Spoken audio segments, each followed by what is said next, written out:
Y vamos a algo que es muy interesante tratar de tenerlo como una herramienta porque es la que nos permite justamente generar un trabajo interno profundo y por lo tanto llevarlo hacia la conducta,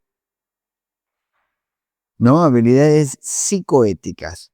Aunque parezca mentira, toda habilidad psicoética nos va a llevar a lugares que quizás nos puede llegar a asombrar y que real y en profundo análisis genera cambios. ¿Y por qué digo habilidades psicoéticas, no? Creo que las voy a presentar y después voy a tratar de dar una explicación de cada una de ellas, ¿sí? A ver, esperen que lo voy a buscar. Acá lo tenemos. Más que todo para que vean todos los nombres a la vez, vamos a utilizar esto, ¿no?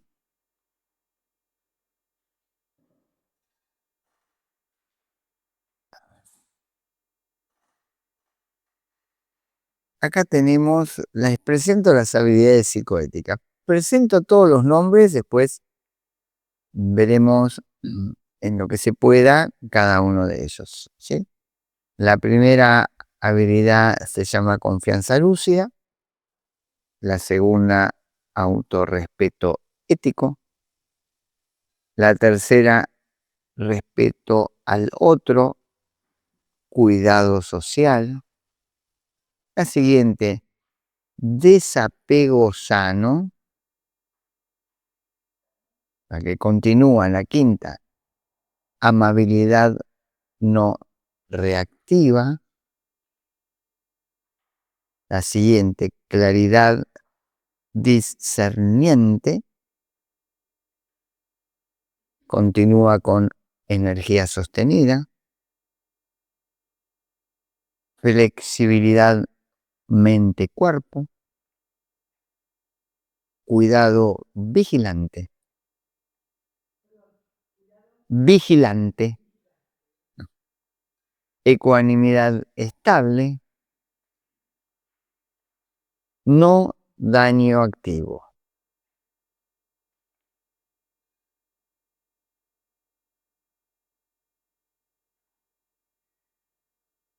Como verán, posiblemente, o más que posiblemente, seguramente, esto está generando un montón de, wow, cuántas cosas hay y que uno no sabía, o cuántas cosas se pueden utilizar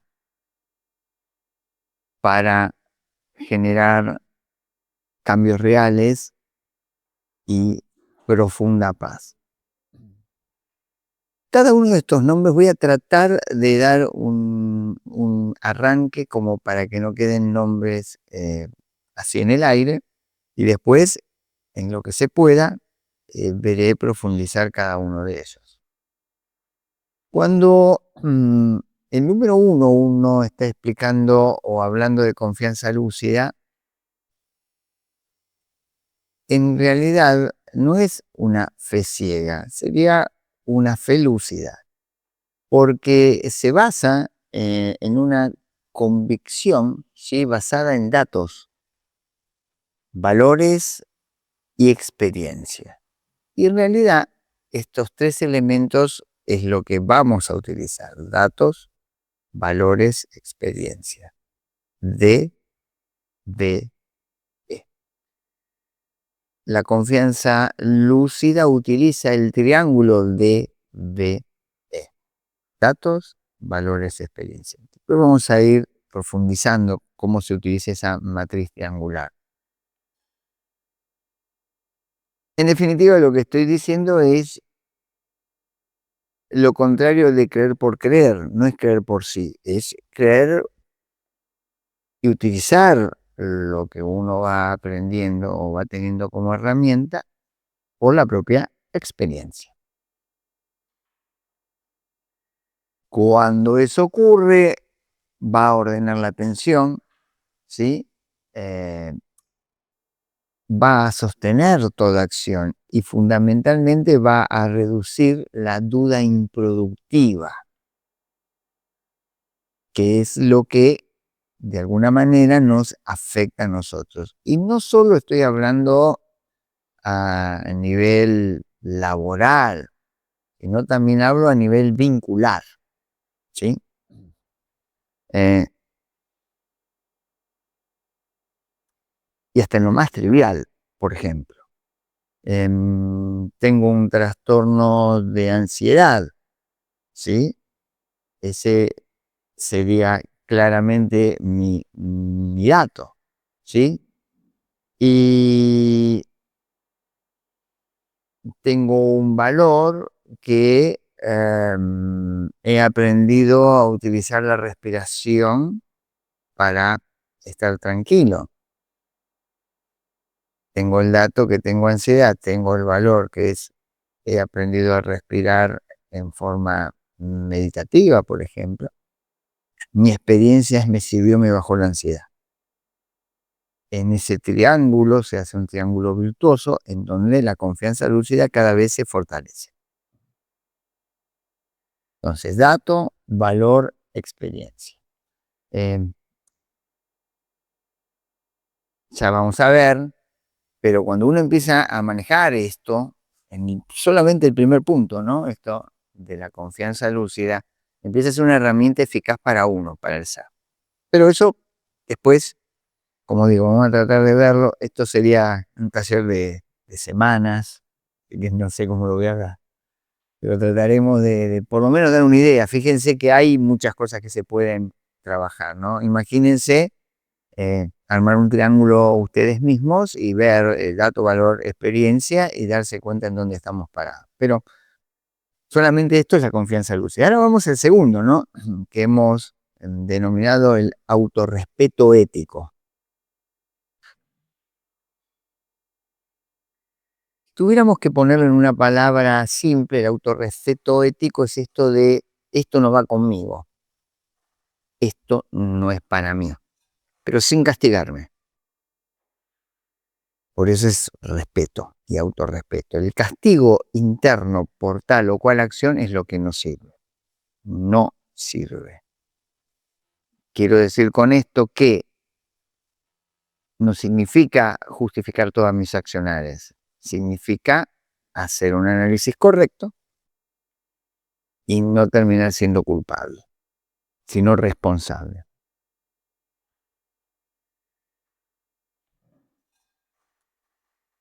Claramente, si uno observa, el número 1 es la base para que el número 2 tenga existencia.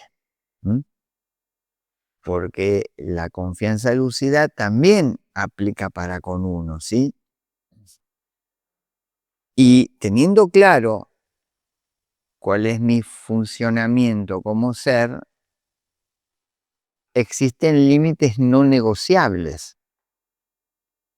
Eh, Autorrespeto ético, por ejemplo, si entro dentro de un lugar, en una empresa, en donde primero entro en forma incrédula, creyendo que es una empresa correcta, y después termino dándome cuenta que dentro de los valores de la empresa es correcto robar, el autorrespeto ético te va a hacer sentir que esto no es para mí o este lugar no es para mí, porque hay límites no negociables. Ocurre lo mismo en la charla con el prójimo o en situaciones con el prójimo. Hay límites no negociables. Ahora, el autorrespeto ético te va a llevar a no tener lo que se llama culpa tóxica. Y la culpa tóxica es aquella que tiene que ver con soy el culpable de todo. Ya esto lo vamos a trabajar a grandes rasgos, ¿no? lo que vamos a ver con esto del autorrespeto ético es enfocarnos fundamentalmente, porque todos cometemos errores, en la reparación de la conducta, en reparar. Ahí es donde entra la palabra responsable. Todos nos equivocamos, pero tenemos la herramienta de la reparación ante el error. Ya también lo veremos, o por lo menos ya está encuadrado los temas, ¿sí? Respeto al otro, ¿no? Cuidado social. Es analizar el impacto hacia otras personas de acuerdo a mis actos. A otras personas o a entidades o a grupos. Claro, aplicando esto a grandes rasgos, ¿en qué me puede beneficiar, no? Primero va a proteger la confianza, no solo mía, sino de los demás hacia mí. Y segundo, va a prevenir todo tipo de daño relacional, de relaciones, ¿sí? Antes de hablar o decir algo duro, debo tomar ese tiempo, ¿sí? Respetar al otro y considerar que del otro lado hay una persona que la puedo dañar. Por eso hay una ley que ya también la trabajaremos o veremos si tiempo nos da, que es la ley del espejo, ¿no? Me miro qué es lo que a ese ser, si yo estuviera en ese lugar, sentiría así tal o cual cosa. El cuarto que está en la enumeración que hemos dado es el desapego sano, ¿sí?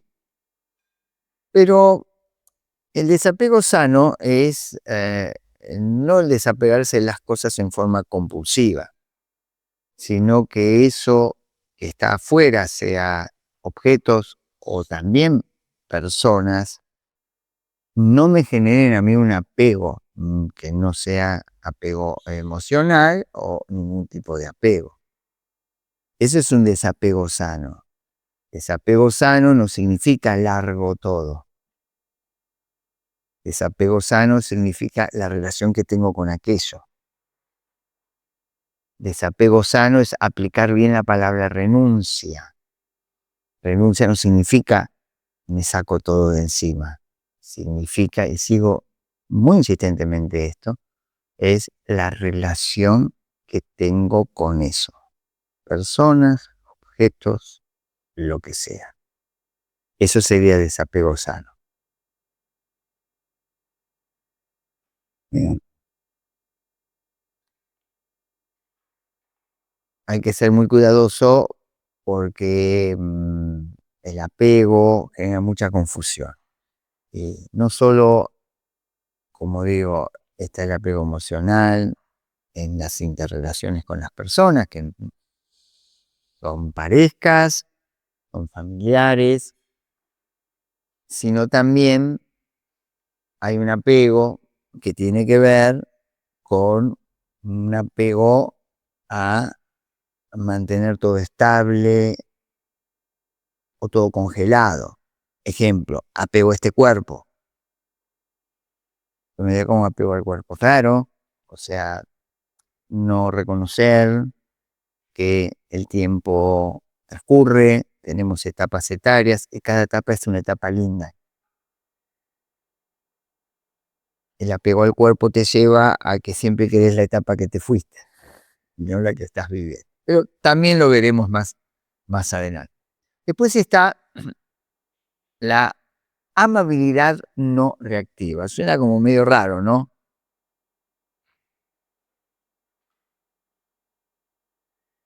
¿Y qué es la amabilidad no reactiva? Es, a grandes rasgos, poder estar con lo desagradable sin atacar, pero tampoco ni tragarme nada, ¿no? O sea, es saber convivir con eso. Porque si yo sé trabajar con esto de la amabilidad no reactiva, voy a bajar toda escalada anímica o toda escalada emocional que me lleva a los peores lugares. Si trabajo la amabilidad no reactiva, voy a preservar el juicio, voy a preservar todo tipo de vínculo. Uno diría, ¿cómo sería eso? Claro, qué sé yo, recibís una crítica y uno quizás acciona o reacciona. Y ahí donde respira, tranquila, amabilidad, estate ahí, ¿sí?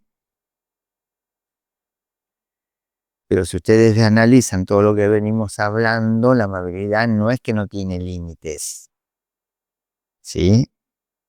Hay límites no negociables, dijimos antes. Por ahí va. Em, Ser amable no significa esto de la amabilidad no reactiva, no significa me trago todo. Significa no reacciono impulsivamente porque mi percepción o mi sensación me lleva a que ocurra eso. Hemos hablado de la claridad, ¿sí? Discerniente. Suena un título muy rimbombante, pero a grandes rasgos es la no ignorancia que te da claridad. Es justamente tener nitidez en los datos o nitidez en la interpretación. Y cuando hay claridad discernente no es un deseo, no se mezcla lo que veo con lo que quiero que ocurra, ¿no? Claramente esto tiene muchas vueltas que tenemos que trabajar porque hay distintos niveles de ignorancia, pero, por ejemplo, este, ustedes tienen un tipo de información, para dar un ejemplo, sobre tal o cual situación y llegan a conclusiones y llegan a situaciones solamente con esa información. Y eso es la parte de la ignorancia, porque quizá no tenés toda la información. Ni hablemos otros niveles de ignorancia que tiene que ver más con el ser interno, que todavía enrarece más esto. El séptimo que hemos hablado, o que por lo menos lo he enumerado, es la energía sostenida. Eh, Acá es más simple quizá decirlo, es esa fuerza, ese poder de empezar primero, mantener, retomar cualquier situación. Eh, la energía sostenida vence cualquier inercia. Y la peor inercia es la inercia de la postergación.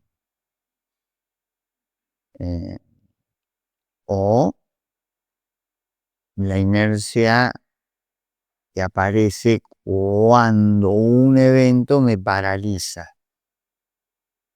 Esa energía sostenida me lleva justamente a salir de todo lugar. Y esto no quiere decir ser un hiperactivo.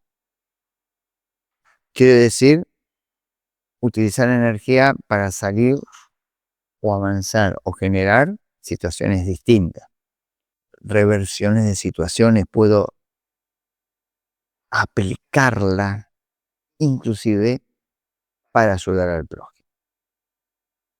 Después hemos hablado el octavo, que era flexibilidad mente-cuerpo. Y flexibilidad mente-cuerpo tiene que ver, tal indica la palabra, ¿sí? Esto de tener el cuerpo relajado, el cuerpo suelto y la mente clara, y a los dos sin rigidez, sin dureza. Tampoco es flojera.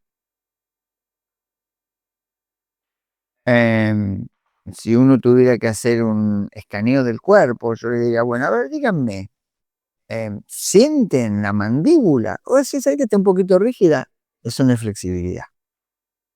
Siento tal tensión en tal región del cuerpo. En el cuerpo no es flexibilidad. Quizás es más fácil sentirlo en el cuerpo, pero les aseguro que si escarban, van a encontrar muchas durezas también en la mente, lo cual los hace sufrir. Sigo insistiendo, no es flexibilidad estar sedado ni en un estado de alerta, es ese equilibrio. Hemos nombrado también como noveno el cuidado vigilante, ¿sí? Cuidado vigilante. Vigilancia. ¿Y vigilancia de qué? Estar atento de protocolos, de conductas, para no cometer errores repetitivos. Van a prevenir todo tipo de recaídas. Si uno tiene ese cuidado vigilante, es esa mirada que tiene uno sobre uno, en donde disminuye todo tipo de error. Ocurre que cuando este punto o esta práctica ética no se estaría aplicando, es donde uno vuelve a cometer los errores. Hay muchos métodos para trabajarlo. De hecho, el método es como que se le llama buscar la señal temprano. O sea, ¿dónde estarías viendo que estás entrando en el mismo, primera señal, en el mismo circuito de acción? Les cuento que en generales de la ley, todos repetimos circuitos. Este punto 9, cuidado vigilante, ayuda a no repetir. Pero también se puede desarrollar mucho esto. No hay que irse al extremo de ser un perfeccionista o un obsesivo, ¿no? Cuidado vigilante, volvemos. Todo es equilibrado, no exagerado.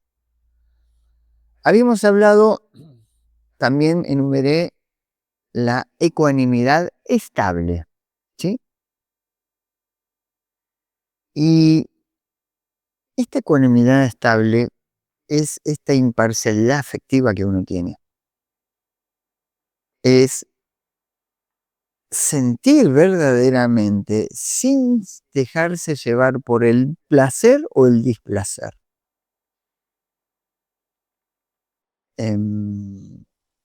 Es eso de conectarse con lo que estás viviendo.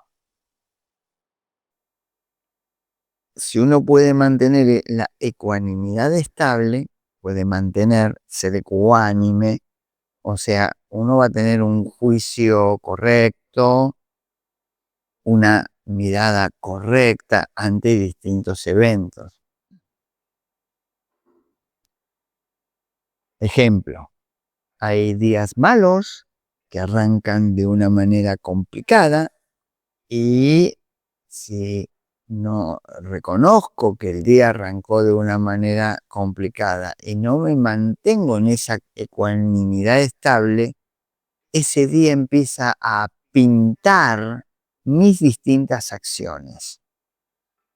Y no es porque sale nublado el día, que también puede ocurrir, sino que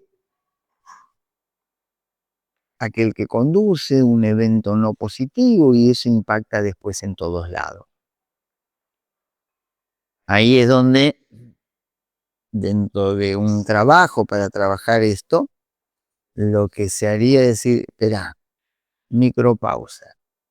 ¿Cómo arrancó el día? Mal. Pensá que está impactándote.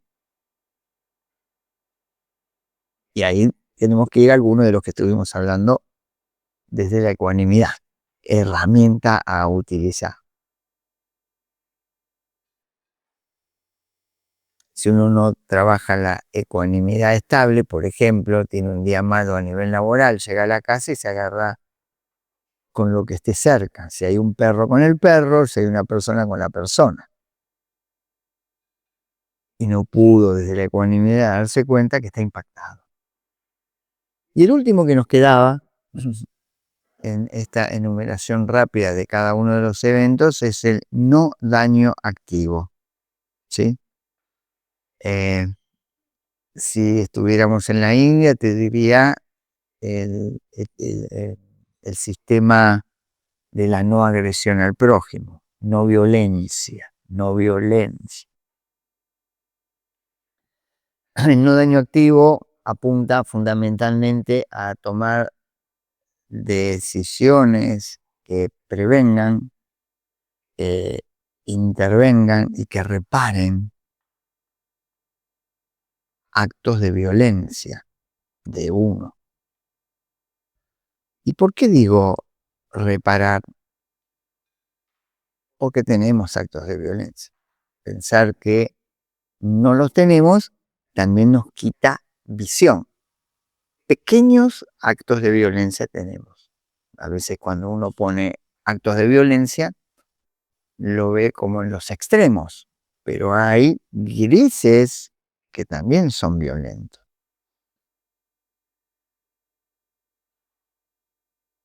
He enumerado velozmente los 11 antes de comenzar lentamente a ir con cada uno de ellos. Claramente no vamos a terminar el día de hoy, o por lo menos lo veo como complicado. ¿Alguna pregunta? Les quiero decir que fíjense cómo, de alguna manera, son todos instrumentos que uno no se imaginaba que existían, ¿no? Que son instrumentos. Que si uno pudiera aplicarlos, para aquellos que siguen alguna otra cosa, esto está nombrado de una manera más simple de los famosos 11 factores mentales virtuosos. ¿Sí? Relaciónenlo que les va a servir para cuando va a la parte más compleja, en los cursos más complejos, que esto creo que es una ayuda a memoria de una simpleza absoluta, ¿no? Creo. Está muy simple verlo así. De la otra manera es muy complicado verlo quizás, pero ahora quizás esto permite que lo más complicado puedan verlo desde otro lugar. La confianza lúcida, ¿sí? Vamos a tratar de encuadrar la confianza lúcida, ¿sí? Entonces, para este encuadre, lo importante primero es ver esto que no debería ser, o sea, no es fe ciega ni un positivismo excesivo, ¿no? Esto de me tiro a la pileta y no sé si hay agua, ¿no? La confianza lúcida es convicción que nace de 3 fuentes. Convicción que nace de 3 fuentes. Y las 3 fuentes son datos, valores y experiencia directa. Datos, valores y experiencia directa. Estas 3 patas son las que van a llevar a nosotros a tener confianza lúcida. Si yo distingo los datos, que significa lo que sé, eso es datos, ¿sí? Si distingo los valores, que sería lo que quiero, Fíjense, ¿no? Y si verifico la experiencia, que es esto que comprobé, voy a tomar en el futuro decisiones más limpias y por lo tanto más sostenidas. Esto en sí es la confianza lúcida. Entonces, 3 patas: datos, valores, experiencia. A veces, para trabajar la confianza lúcida es importante anotarlo, porque se puede llegar a perder dentro de un análisis interno, ¿sí? Si tuviéramos que profundizar, ¿no? El tema de datos es profundizar, y vuelvo con esta palabra, todo lo que es el dato. No arrancar con pequeña información, sino buscar toda la información de lo que sea. No estoy hablando de una empresa, podría aplicarlo. No estoy hablando de una situación de negocio, estoy hablando de todo. Relaciones interpersonales, situaciones con el externo, etcétera. Entonces, en el dato, debo trabajar. Mi siguiente pregunta es: ¿qué evidencia tengo? Ese es el dato. Y juntar todas las evidencias. No con sesgo, sino todas. La que me gusta que ocurra y la que no me gusta, ¿no? En el valor, ¿sí? Cuando esto que hablamos de poner, ¿sí?, en ese lugar lo que quiero. Y acá agregaría en valor, ¿por qué vale el esfuerzo que hago? Y esa sería la pregunta más exacta. ¿Por qué vale el esfuerzo que hago? Porque si me quedo en esto de lo que quiero, no alcanza, ¿no? En valor dijimos lo que quiero, pero lo que quiero, ¿por qué vale el esfuerzo? Si tengo claridad en eso, paso justamente a la experiencia. Y la experiencia es: ¿qué me pasó cuando probé esto?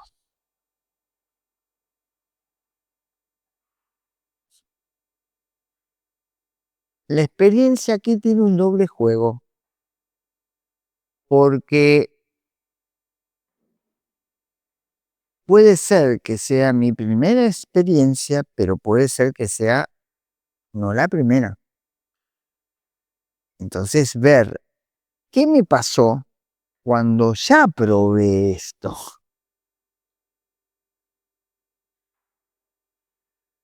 Y en ese juego es donde yo datos, valores, entran en revisión.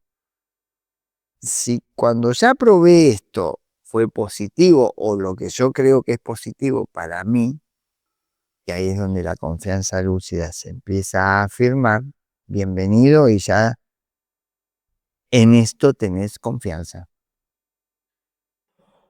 Vamos a ver.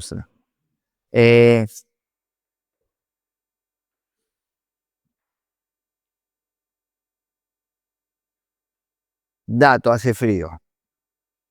Valor, ¿sí? ¿Qué vale el esfuerzo? Agarro un tecito caliente y lo tomo. Experiencia, se calentó mi cuerpo. Entonces, tengo confianza en que cada vez que haga frío y yo tome un té caliente, mi cuerpecito se va a sentir más agradable. Eso es confianza lúcida. Simple, pero es aplicable a todos lados, ¿no? La confianza lúcida tiene una característica importante que es aceptar límites, ¿no? No puedo hacer todo. No es que soy un infinito. Si no estaría algo en lo que yo creo que funcionaría, pido ayuda. Eso también aplica a la confianza al uso.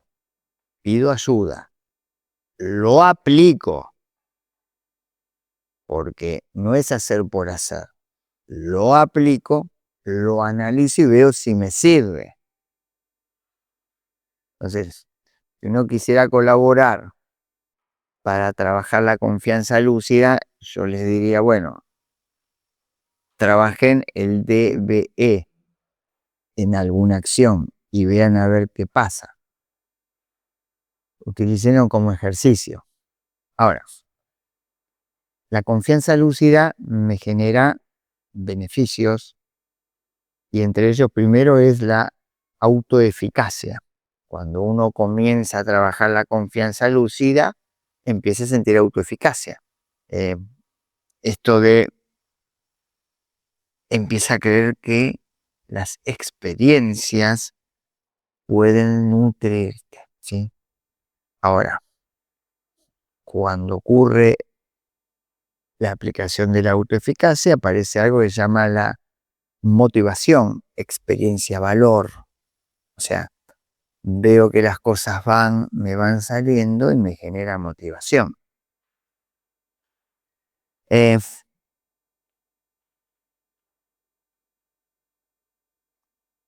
a veces ocurre que acá uno diría, bueno, pero ¿y si justamente la experiencia no es buena o lo que estoy viviendo no es positivo? Igual tiene, justamente, o sea, tiene un beneficio que es darte cuenta qué es lo que está pasando y entrar en algún sistema de culpabilidad, que ya lo vamos a ver en el segundo punto.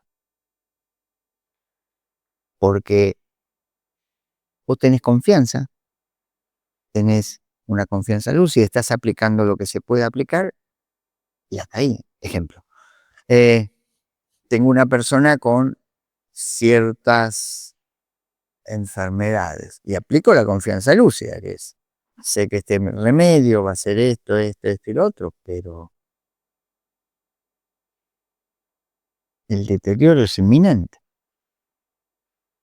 Ahí la confianza lúcida te va a dar la motivación correcta de hacer tu máximo esfuerzo y sentirte bien por lo que estás haciendo.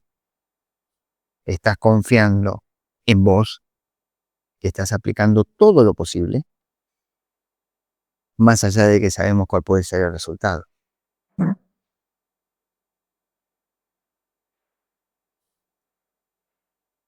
Para trabajar la confianza lúcida en nosotros, debemos eh, observar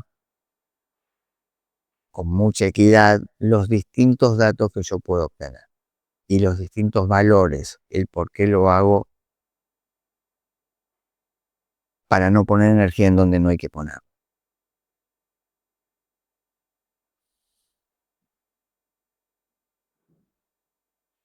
A veces uno no se da cuenta cuál es el valor y eso es importante. Sin valor no hay motivación y sin motivación todo se desinfla.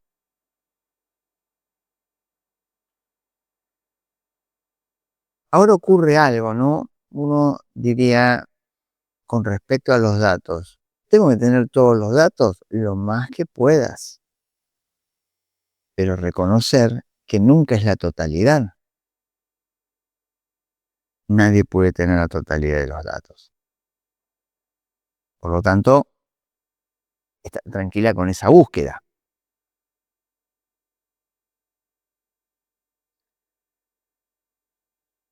Sí es importante, ¿no? No dejar que aparezcan lo que se llaman fugas para perder la confianza lúcida, ¿no? ¿Y cuáles son las fugas más frecuentes o las más comunes, no? Esta de estas promesas gigantes sin datos, ¿no? Vas a hacer esto y lo otro. Promesa gigante. ¿Qué datos tengo para? No, ninguno. Y eso te va a generar frustración, ¿no? Eh,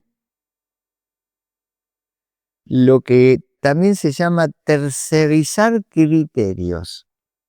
¿Qué es tercerizar criterios? Tomar lo que a mí me dicen y digo, debe ser así.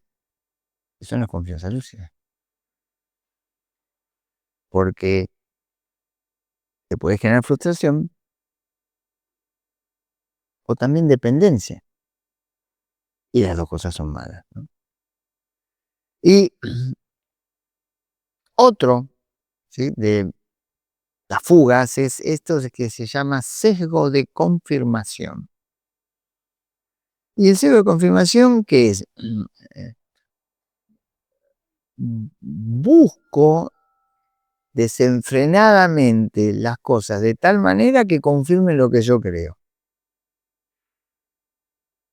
Ejemplo. eh, Voy manejando un vehículo, pincho un neumático y digo, sesgo de confirmación. No, todos los vehículos que pasan por acá pinchan. Todos. Sesgo de confirmación. ¿Sí? Y busco que todos me digan todos. Ahora, para tratar de reafirmar con un ejemplo cada uno de estos casos, ¿no? Vamos a ver, por ejemplo, tengo algunos lindos ejemplos que escribí, ¿no? Eh, mm, la ansiedad antes de exponer, ¿no? Hay gente que quiere exponer, por ejemplo, quien habla, no tengo ansiedad, que decir, pero hay gente que se pone ansiosa, está un poquito tensa, ¿sí? Eh, ¿Y qué pasa? Entonces, miren cómo funciona, o un trastorno de ansiedad, ¿no? ¿Cómo funcionaría esto? De la siguiente manera. Por ejemplo, eh, dato, mi pulso empieza a subir, siento que mi respiración empieza a estar distinto. Ese dato. Fíjense cómo funciona, por eso, para que vean que funciona en todos lados. Valor. Lo que yo quiero hacer es aportar a que esto no ocurra. Ese es mi valor. Experiencia. Cuando respiré en profundidad, pude controlar esto y me tranquilicé.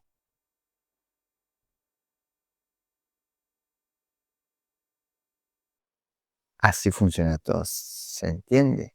Entonces, al aplicar esto, estoy aplicando algo que se llama adherencia. Adherencia.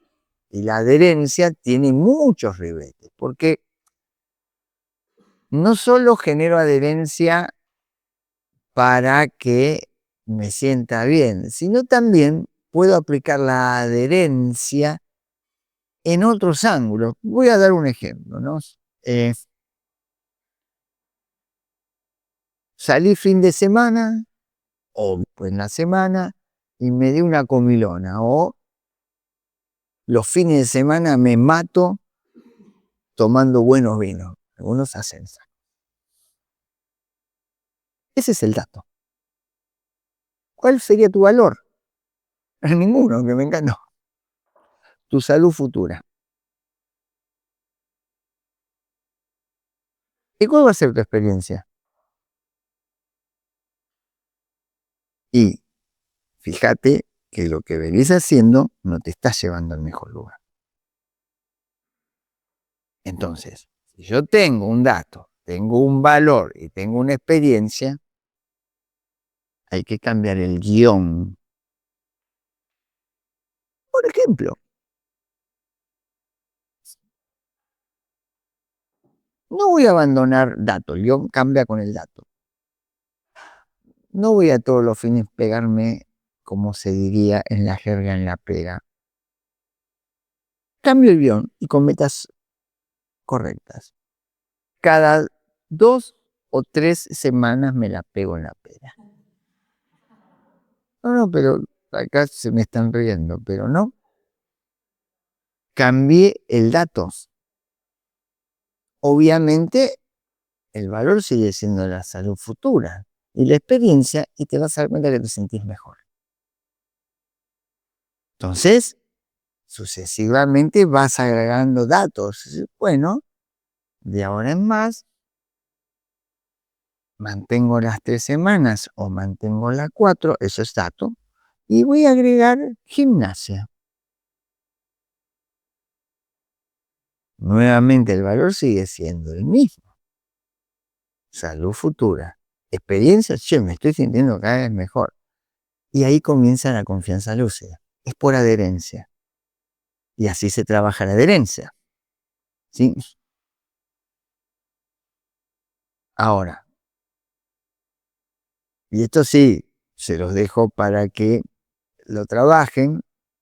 Ya saben D, ya saben B, ya saben E, es cuestión de aplicarlo. Este primer punto, en realidad, ya estaría lo que es confianza lúcida, por lo menos en la primera parte.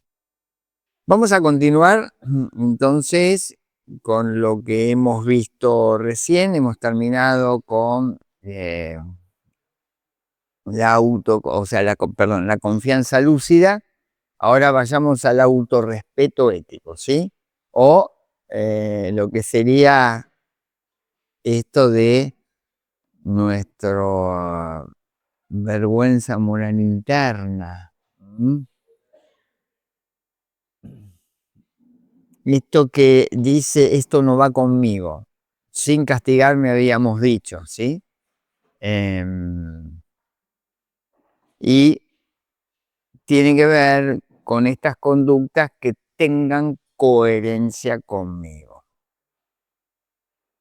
Claramente, este autorrespeto ético, esta moral interna, nos va a llevar a un punto que no es poca cosa y posiblemente lo quiero abordar un poquitito desde ahí, que es la autoestima sana. Esto no significa creerme que soy mejor que otro, sino que sí tengo valores de tal manera que me tengo que tratar dignamente. Debo actuar de una manera coherente conmigo, con pensamientos nobles hacia mí. Y desde ese lugar reparar cuando cometo errores. Entonces, esa confianza estable que empieza a nacer en mí, no inflada, hace que mi autoestima no dependa del externo. Ahora, eso sí, uno debe tener dentro de sí, primero por decirlo así, por poner un semáforo, una línea roja, en donde sabe que no ha cometido una acción correcta, primero para con los demás, pero fundamentalmente para con uno, y obviamente tener un protocolo, por decirlo así, de reparación, ¿no? Debo reparar ese momento o esa sensación. Ahora, es muy importante reconocer mi valor intrínseco. Yo soy digno por ser persona. Este punto es basal. Soy persona, soy digno, como todo ser es digno. Entonces, claro, ante eso va a cuidar ciertos valores, ¿no? Que tienen que ver en muchos niveles de mi vida. Desde el nivel de respeto que tienen que tenerme a mí, la no agresión, que tienen que tenerme a mí, pero también otros respetos que están hasta quizás desdibujados, ¿no? ¿Y cuáles serían los otros respetos? Cuidar este cuerpo con descanso, con una buena alimentación, cuidar la mente con pensamientos equilibrados, pensamientos sanos, y eso es el autorrespeto interno, tener un código correcto. Ahora, eh, debemos ser cuidadosos con ser cómplices de uno mismo. Ser autorrespetuoso es tener claridad con lo que pasa, no justificar todo lo que pasa. Eh, Ahora, a veces ocurre, y ahí podríamos poner el semáforo rojo, ¿no? Que uno se habla con insultos. ¿Qué significa hablarse con insultos? Significa, por ejemplo, cuando a uno algo no le sale bien, se maltrata. Es decir, qué salame, por no decir otras cosas que no se puede decir. Bueno, eso es un semáforo rojo. No te maltrates. O qué torpe, o qué tonto. Ese es un maltrato. Tan simple y tan común como a veces ocurre. Ahora, claramente, cuando ocurre eso, ahí es como el semáforo, ¿no? Ese es el rojo, ahí me voy un poquito atrás, me pongo en amarillo, me pauso, así, no, pero no es así.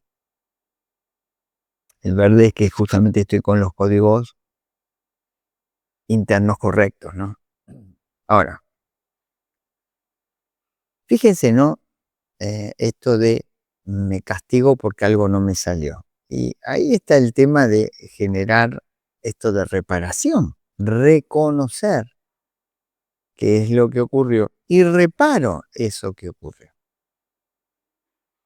Entonces, ahí tengo el verdadero código interno que debe ser noble, el verdadero autorrespeto que me va a generar una autoestima correcta.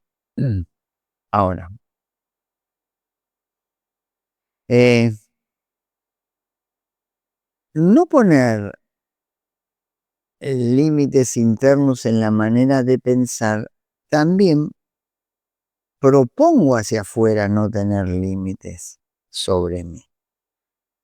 Si quien habla a sí mismo se habla de una manera no correcta, hacia afuera espera que ocurra lo mismo. Entonces es muy importante tener ese nivel de autorrespeto ético, esa vergüenza moral interna sana. ¿Y por qué pongo la palabra vergüenza moral interna?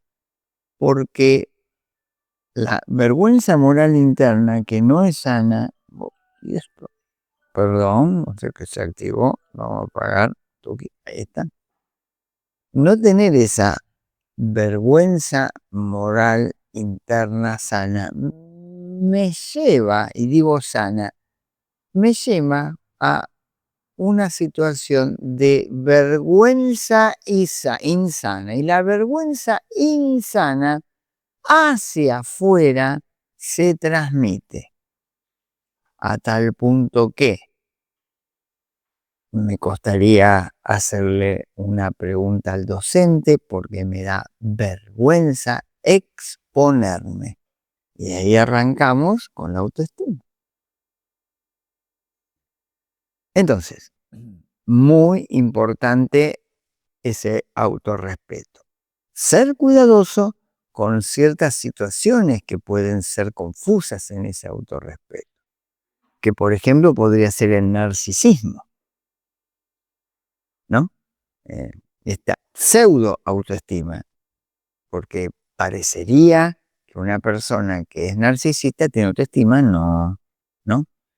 porque aparece estos fenómenos de superioridad, lo cual muestra su falencia con respecto a lo que es su parte interna o este autorrespeto interno. Ante eso, claramente nos lleva a un lugar. Esta vergüenza moral interna nos lleva a tener códigos claros de nosotros, pero también hacia afuera. ¿Qué significa?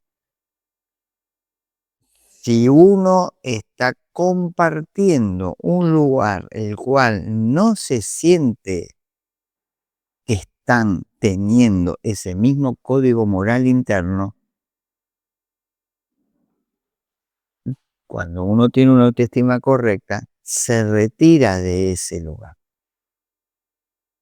y no se está por necesidad, que puede ser claramente desde una necesidad económica hasta una necesidad psicológica.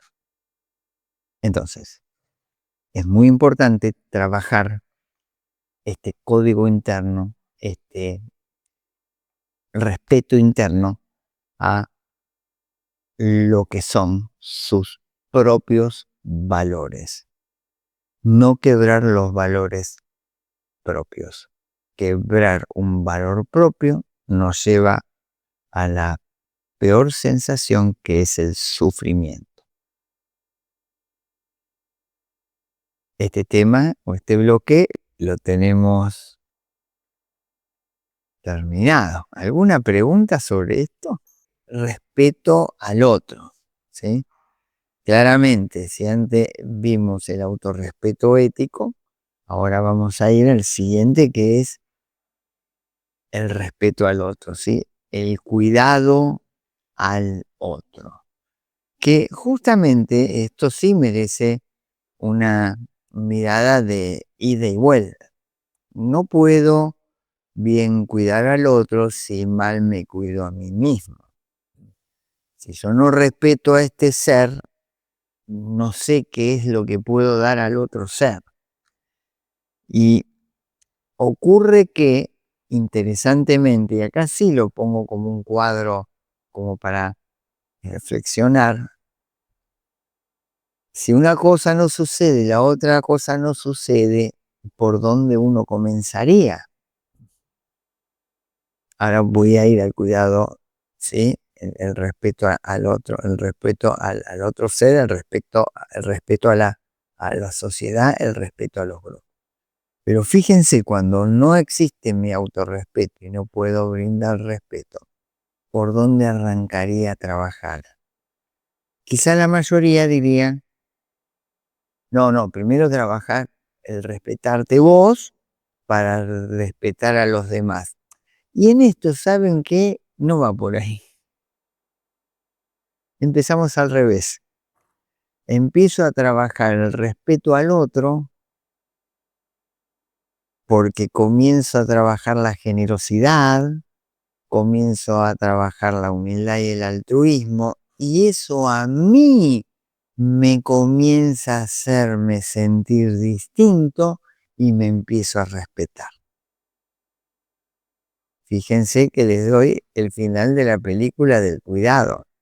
Entonces, uno de los cuidados más importantes al prójimo, al otro, es cuidar al prójimo, ¿no? Es esto de cuidarlo desde la nobleza, desde la sinceridad, no cuidarlo por conveniencia, ¿no? Uno ni por agradar, porque a veces ocurre que esto de cuidado al otro se confunden con quiero agradar al otro y no sale genuinamente el cuidado al otro. El enfoque que debo tener es que todo ser que es un igual tiene la misma dignidad que quien habla, la misma claridad de quien habla, el mismo sufrimiento de quien habla y posee o tiene los mismos daños que quien habla, más o menos según qué situación. Pero es un igual, no es un distinto. Entonces, el respeto infranqueable de la dignidad del otro ser es bandera. Y hacerlo digno es cuidarlo desde lo físico y desde lo psíquico. Entonces, la pregunta ante cualquier situación, inclusive situación de enojo, es automáticamente decirnos qué necesita la otra persona. ¿Qué necesita? Puede estar en una discusión y quiere ganar esa discusión. Y si yo adentro me pregunto qué necesita esa persona, desde la humildad, desde la generosidad, el enfoque va a ser distinto. Y eso, que se llama enojo, va a ir bajando. Cuando uno reacciona en la segunda etapa, o sea, no me doy cuenta qué es lo que necesita, ya entro en reacción, por ejemplo, una pelea, el planteo de qué impacto va a tener sobre él o sobre ella, eso que estás haciendo. Y después, si escalo, y en los demás, ahí comenzamos con el respeto al prójimo, con el cuidado al prójimo, con el cuidado al otro. Entonces,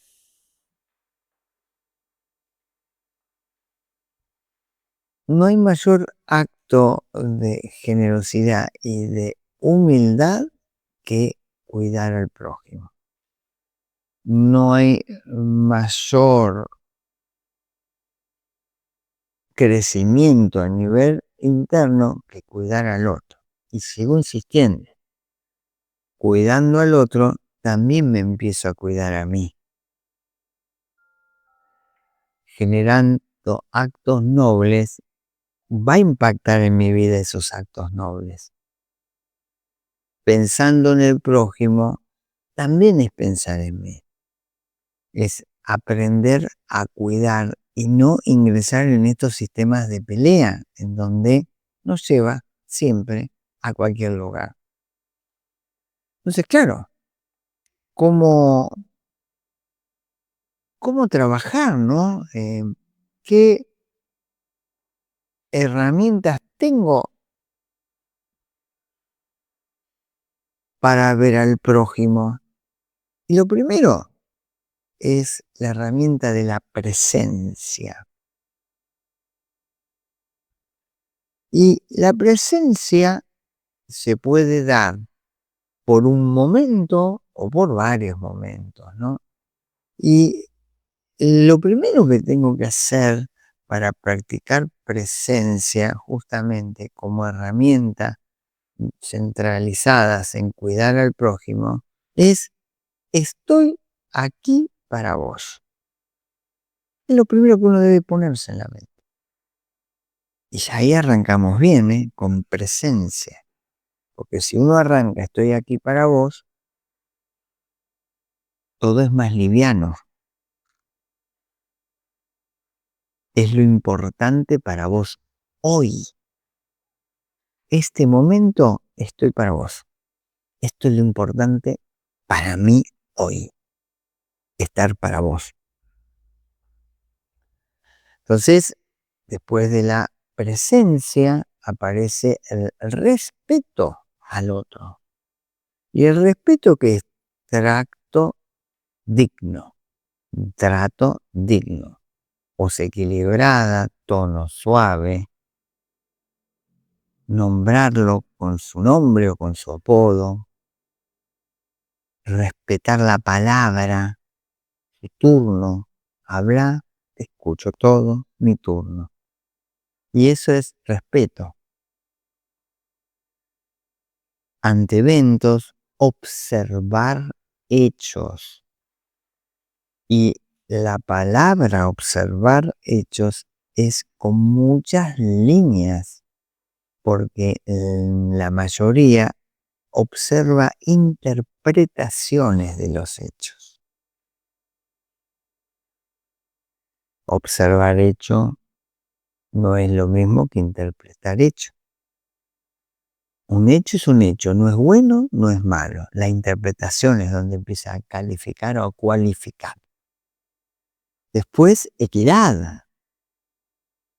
Equidad significa ver mis propios sesgos y tratar de reconocerlo para ser lo más equitativo posible.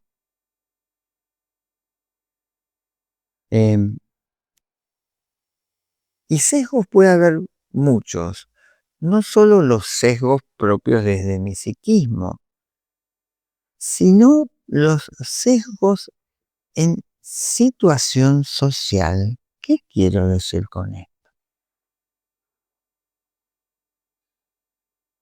El padre y el hijo, cuando justamente arranca con esto de presencia, respeto, ¿sí?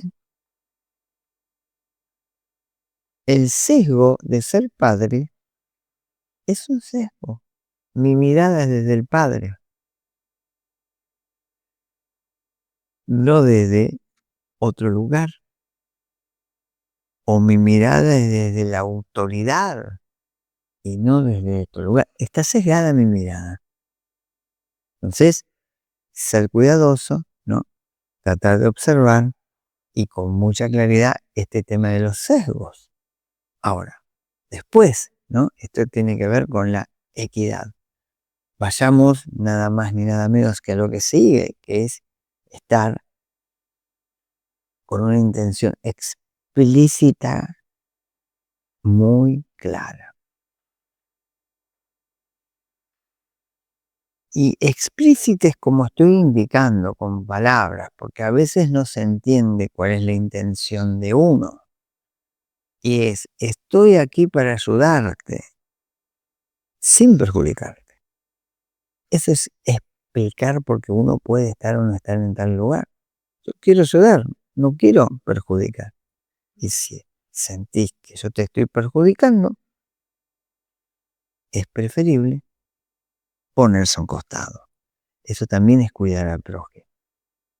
Obviamente, desde este ser, siguiendo lo que estamos hablando y todas las herramientas, después está la parte de monitoreo del impacto. Monitoreo lo que estoy realizando, a ver si le está sirviendo o no.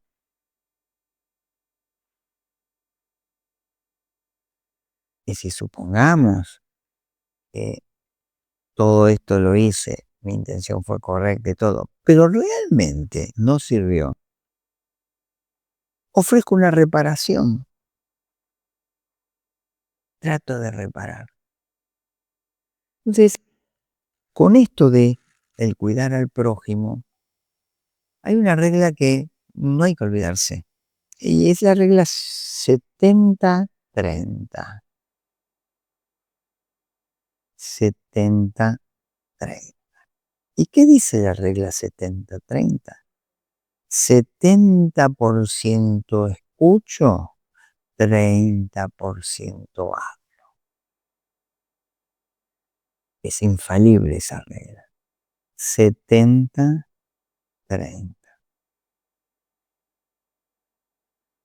Entonces,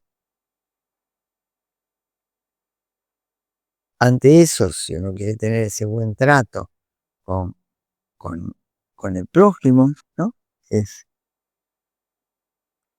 el trabajar esto de que te voy a informar qué voy a hacer, te voy a pedir si me hace consentimiento de lo que... Sí, después espero tu confirmación. ¿Sí? Entonces, ante eso es donde uno va a poder bien tratar al prójimo, muy bien tratar al prójimo. Em, Me voy a extender un poquitito con el tema de los sesgos, porque el sesgo de lo, digamos, de ser pariente es un sesgo complejo, ¿sí? Porque aparece esta mirada de sí quiero ayudarte, pero en realidad más que ayudarte te estoy diciendo más o menos por dónde caminar. ¿Por qué?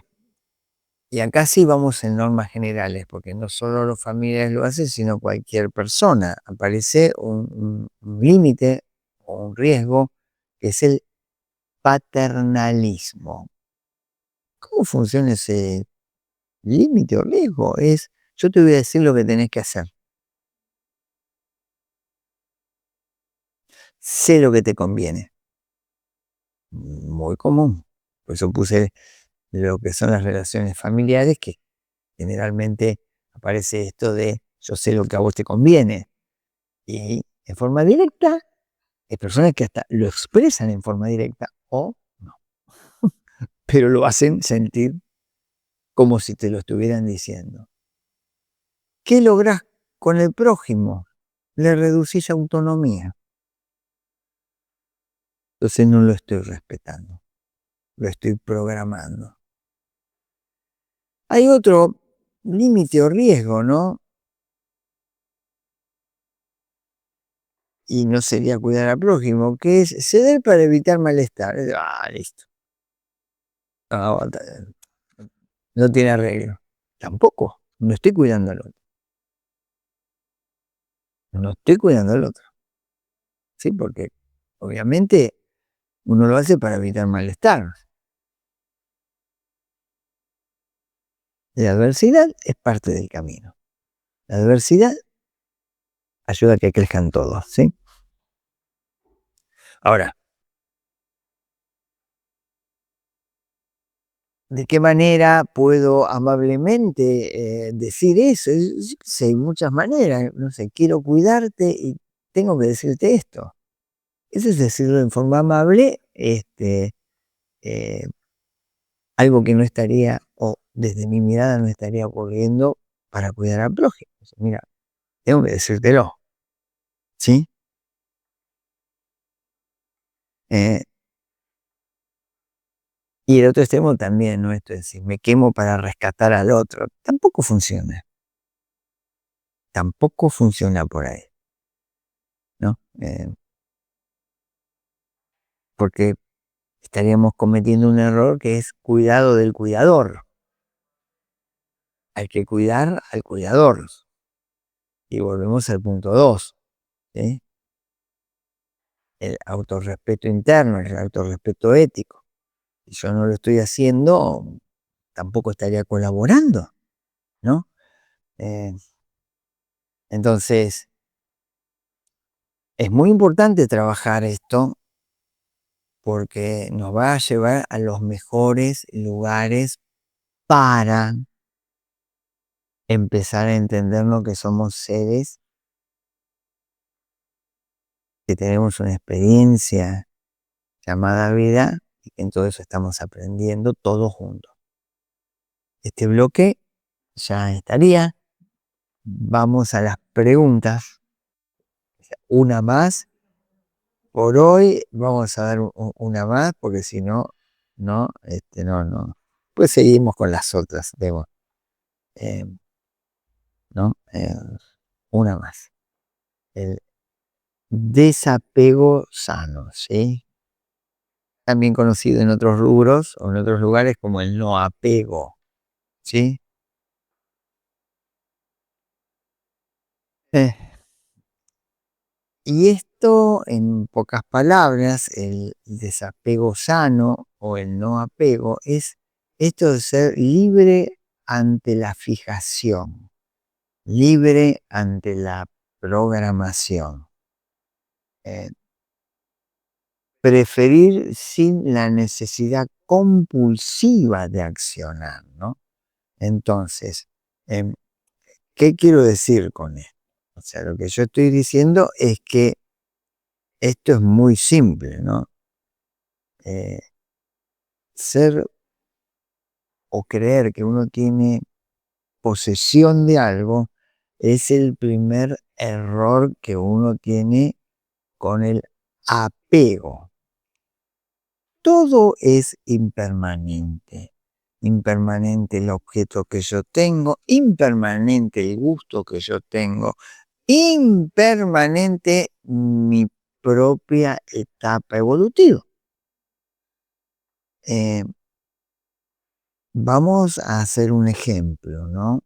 ¿Qué significaría un apego no sano? Pero que es natural.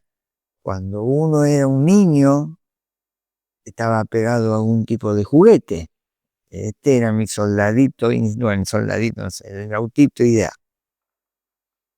Y estaba pegado y hasta uno lloraba porque le sacaban el juguete. Eso es un apego no sano.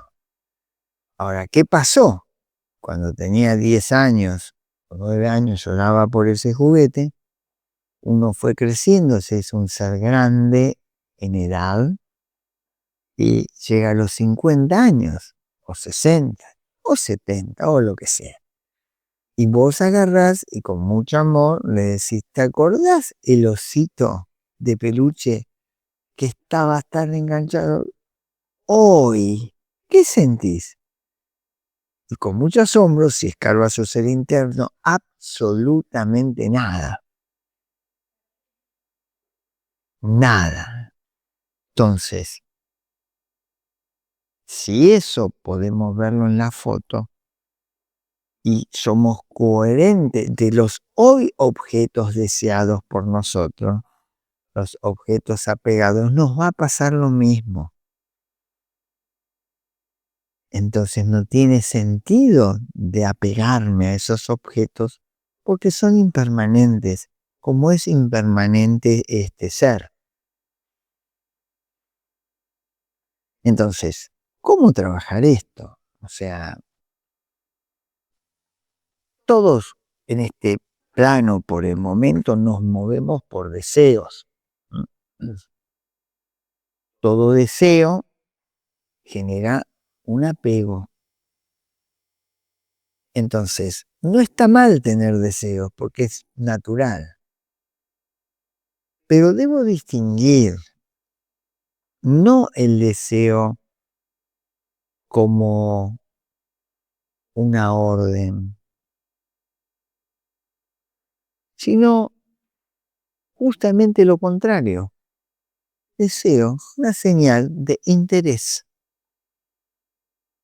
Tengo una señal de interés. Y cuando tengo esa señal de interés, la alegría que me puede generar eso. El paso siguiente, quiero poseer eso. Entonces se activa algo que es una sensación interesante, que es el placer como combustible. Lo quiero, lo quiero, lo quiero, lo quiero, lo quiero, lo quiero. Sean objetos, sean personas. Ahí donde el equilibrio ayuda.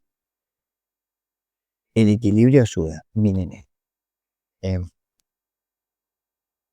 por eso digo, no está mal sentir esa señal. Lo que está mal, que sería lo contrario, o sea, yo trabajo mucho el interno, por lo tanto los deseos los tengo controlados. La apatía tampoco es buena, no es buena, ¿no? Por eso hablamos de equilibrio. A veces, con esto del no apego, trabajar el no apego, en distintos ámbitos nos activa. A ver, una persona que está a dieta y aparece o le encanta el chocolate, le aparece un chocolate ahí, siente que el chocolate más o menos le habla. Te llama por teléfono, te dice, acá estoy para ti. Entonces, ante eso, justamente hay muchas maneras de trabajarlo y algunas mal trabajadas. Muchos trabajan la evitación, no levitación, evitación, de evitar. Es huyo para no tentarme. La evitación es me levanto y me voy o miro para el norte. No está bien eso. es la mejor oportunidad para trabajar el no apego, para trabajar el desapego sano, estar ahí y mirarlo como lo que es, un objeto.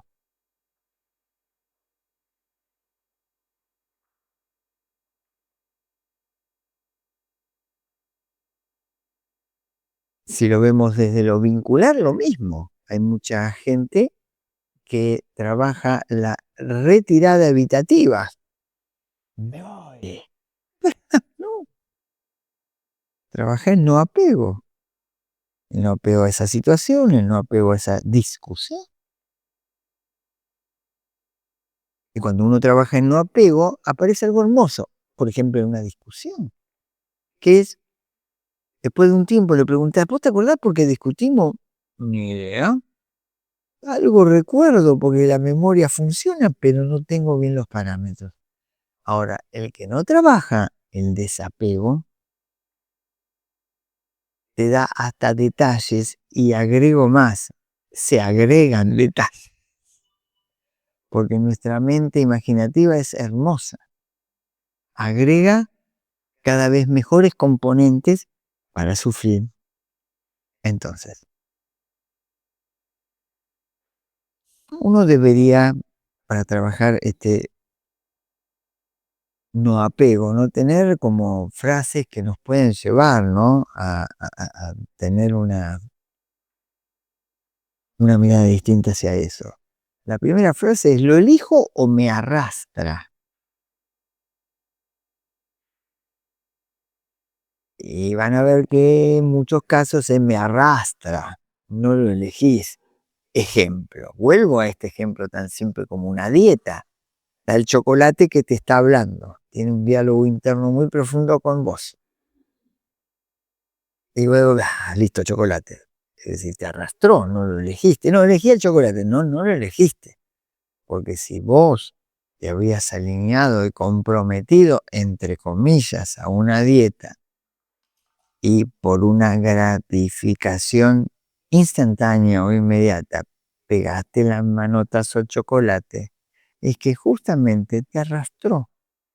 No elegiste, no tuviste poder de elección. No hubo poder de elección. Entonces, ante eso, uno tiene que tener esto de elijo. ¿Y qué elegís? Elijo salud, por ejemplo. Ahí estás eligiendo. Y en la elección, claramente, hay que utilizar herramientas para mantenerse en esa elección y no ser arrastrado. Uno diría, ¿cómo hago eso, Claudio? De golpe no. No es de golpe, esto funciona. De lo que hablamos antes, uno debe generar confianza, pero aplica métodos más cortos. Si tenés el chocolate ahí y ahí va el manotazo deliberado, agarra el chocolate, te lo llevas, lo dejas una semana y después te lo comes.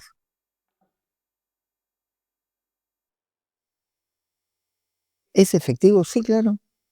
Porque ahí, si bien el chocolate te arrastró, pero tuviste poder de elección.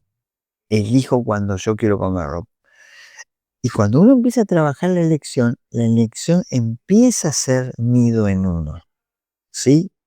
Por ahí está siendo todo este camino. Obviamente podría ir sobre otras metodologías como respiración, conexión, pero no viene el caso porque no, no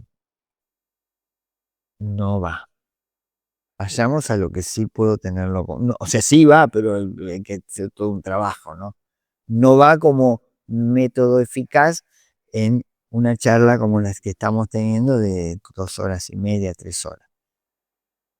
Eh, Debemos tener una mirada, ¿sí?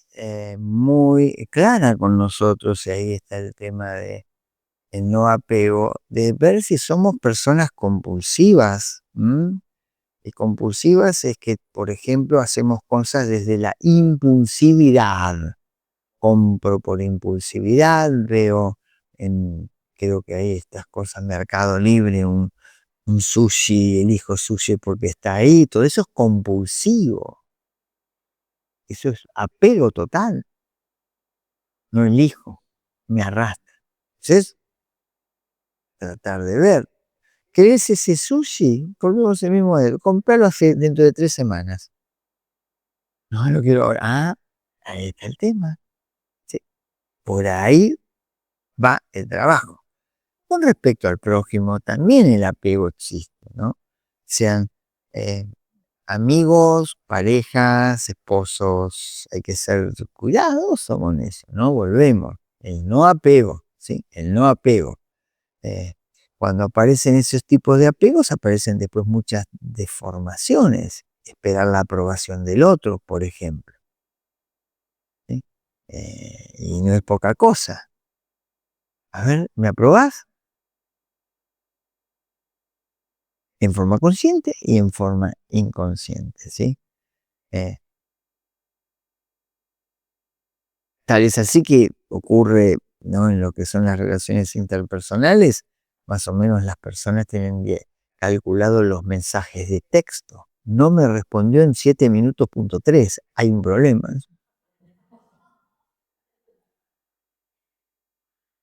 Bueno, no trabaja bien el desapego, el no apego. Entonces, no quiero decir con esto que uno debe renunciar a todo, sino, lo dije temprano hoy, lo vuelvo a marcar, es la relación que yo tengo con eso. Y debe ser una relación sana. Eso entra en objetos y personas. ¿Qué relación tengo? Y volvemos, que también lo dije hoy, a la renuncia. La renuncia bien entendida no significa yo no quiero esto, sino qué relación tengo con eso. No dependo de eso, eso no me arrastra. Soy el que termina eligiendo. Eligiendo. Bueno,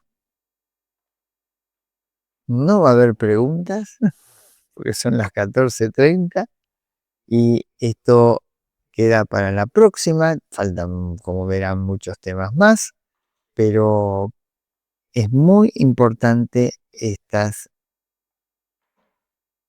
factores mentales virtuosos. Fíjense que con 3 solos ya tienen para manejar mucho y muy bien. Bueno, muchas gracias, nos estamos viendo.